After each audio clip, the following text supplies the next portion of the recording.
नमस्कार, आप देख रहे हैं इंडिया डेली। आपके साथ में हूं वंदना स्रोही। खबरों की शुरुआत करेंगे बड़ी खबर के साथ। कुपवाड़ा में आतंकियों से सेना की मुठभेड़ लगातार जारी है।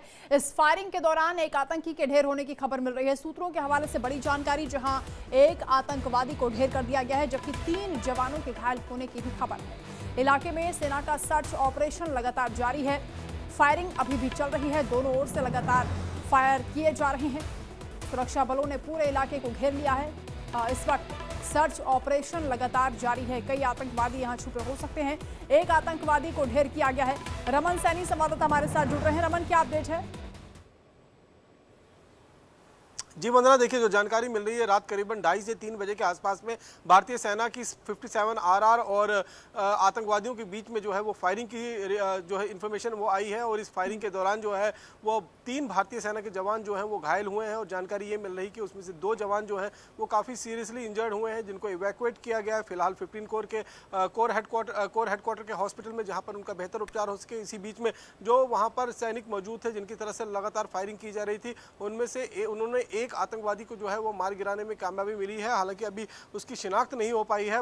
जो शव है उसका बरामद कर लिया गया है। लेकिन जानकारी ये भी थी कि इसी माचिल सेक्टर का जो कुमकारी इलाका जंगल पड़ता है, कुमकारी और तिरमुखा टॉप का जो इलाका है, ये आपस में सटा हुआ इलाका है। और इस इलाके में 3 दिन पहले करीबन 6 से 8 आतंकवादियों की घुसपैठ की जानकारी जो है वो सुरक्षा बलों को मिली थी। और उसी जानकारी के आधार पर एक बड़ा सर्च ऑपरेशन जो है वो लॉन्च किया गया था, जिसमें भारतीय सेना का एक जवान, एक NCO जो है, जो नॉन कमीशन ऑफिसर जो है, वो शहीद हुआ था परसों, यानी कि 2 दिन पहले जो है बुधवार के दिन जो है वो शहीद हुआ था। और एक आतंकवादी को मार गिराने में कामयाबी मिली थी। उसके बाद से लगातार एक मैसिव सर्च ऑपरेशन जो है इस पूरे इलाके की घेराबंदी कर सुरक्षा बलों की तरफ से चलाया जा रहा था। और रात 2:30 बजे के करीब में जब सुरक्षा कर्मियों की जो सर्च ऑपरेशन की टीम थी वो उस इलाके में पहुंचती है जहां पर आतंकी छिपे हुए थे, जो आतंकी घात लगाकर बैठे हुए थे, उन आतंकियों ने भारतीय सेना की टुकड़ी को आते हुए देख उन पर फायरिंग शुरू कर दी, जिसमें 3 भारतीय सेना के जवान जो हैं वो जख्मी हो जाते हैं। और उसके बाद एक फायर फाइट जो है वो शुरू हो जाता है। और लगातार फायर फाइटिंग जो है उसमें चलती रहती है। अभी भी उस इलाके के अंदर 4 से 5 आतंकवादियों के छिपे होने की जानकारी है, जिसमें से एक व्यक्ति को जो है,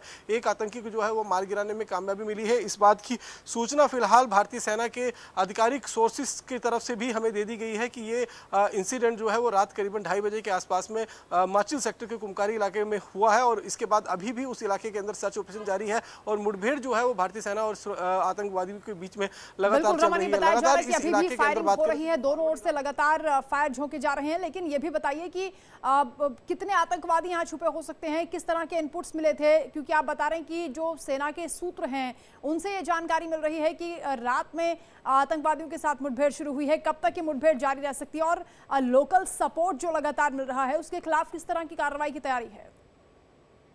कोशिशें जो है वो लगातार कुपवाड़ा, जो नॉर्थ कश्मीर का इलाका पड़ता है, वहां पर लगातार पाकिस्तान की तरफ से की जा रही हैं। और इन्हीं कोशिशों को देखते हुए जो इनपुट लगातार सुरक्षा एजेंसियों के माध्यम से भारतीय सेना को मिल रही है, उसी के आधार पर उन्होंने इस पूरे इलाके में अपने सुरक्षा ग्रिड को जो है वो बहुत ज़्यादा मजबूत कर दिया है। इसीलिए हमने देखा कि चाहे तिरमुखा टॉप का इलाका हो, या इससे पहले हमने कमलकोट का इलाका देखा, उड़ी से जो घुसपैठ की कोशिश हो रही थी, उससे पहले कुपवाड़ा के ही केरन सेक्टर से जो है वो घुसपैठ कर रही थी। तो जितनी भी घुसपैठ की कोशिशें हैं उनको फिलहाल भारतीय सेना नाकाम लगातार बना रही है। लेकिन दुखद यही है कि इसमें भी जो है पिछले ऑपरेशन में भारतीय सेना का एक NCO जो है वो शहीद हुआ था। और इस ऑपरेशन में भी 3 जवान जो है वो जख्मी बताए जा रहे हैं, जिसमें से 2 की हालत जो है वो चिंताजनक बनी हुई है। और लगातार इस समय भी जो ऑपरेशन है वो आतंकवादियों के खिलाफ लगातार जारी है। जी वंदना। ठीक है रमन, आप नजर रखिएगा, आगे भी आपसे अपडेट्स लेंगे। फिलहाल बहुत शुक्रिया आपका तमाम जानकारी के लिए।